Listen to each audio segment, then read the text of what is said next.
Steve Young comes in, first play, gets a big pass over the middle. A couple plays later, Craig fumbles the ball. You guys recover it, and then that sets up the game-winning field goal by Barr. What do you remember thinking of at the time before the field goal? Were you looking at the play? Were you looking away? What was going through your mind? All I kept thinking was a minute away to Tampa Bay. A minute away to get to Tampa Bay. I mean, we had heard at halftime that they had sent all their shit over to Tampa. They had packed up all their bags and all their shit was in Tampa. Well, that didn't make us too happy as a football team. So we knew that somehow we had to turn this thing around and turn it in our favor. And I'm happy that we were able to do it.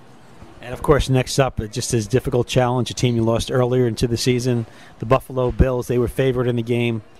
And, of course, your defense was a little bit aging at the time, but Parcells had a great game plan. Control the ball, keep the ball out of Kelly's hands.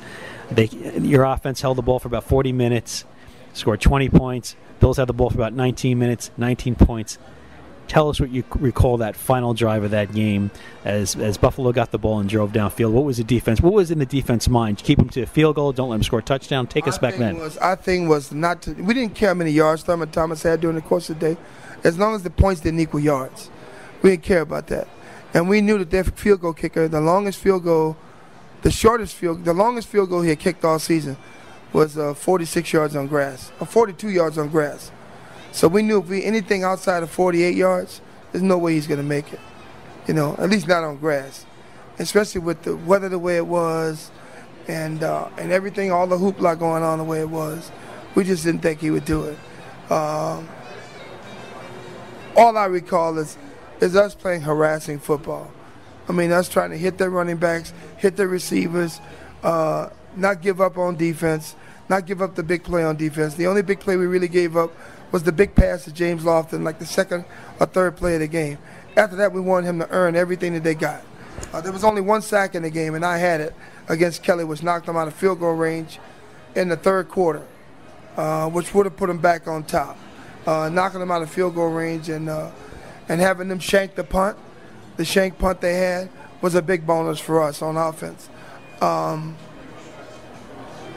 also recall that Thurman Thomas run could have been a backbreaker, but your offense responded, going downfield and scoring. That could have been a backbreaker. Could have been a backbreaker. Could have been a big-time backbreaker. He had over 130 yards that game. The biggest thing was that, Bruce Smith had more grass stains on his ass than they had points on the board, because that means we were running the football, control the clock, and Jumbo Elliott and company were knocking him on his ass. Let me ask you this. Do you think if Phil Simms was the quarterback of that game, you win that game? Good question. Good question. But I'll leave it at this. If a frog had wings, he wouldn't bump his ass before he landed. And final question, Leonard. You're gracious enough to join us here for this long conversation about the championship Giants. And, of course, two-time Super Bowl winner, all-pro, author of When the Cheering Stops. What were you doing on the sideline as Norwood was lining up for that kick? I turned and looked at my dad, and I told my dad, if that son of a bitch misses it, you're going to get that brand-new Lincoln. If he makes it, oh, well, we tried. You guys had to be exhausted at that point. Oh, completely exhausted. But you know what, though? My heart was filled. I wasn't supposed to join the Giants. I held out all the training camp. Lawrence and I both. We sort of felt like, if we make it here and we win it, great. If we don't, what do we have to lose? We had a hell of a year anyway.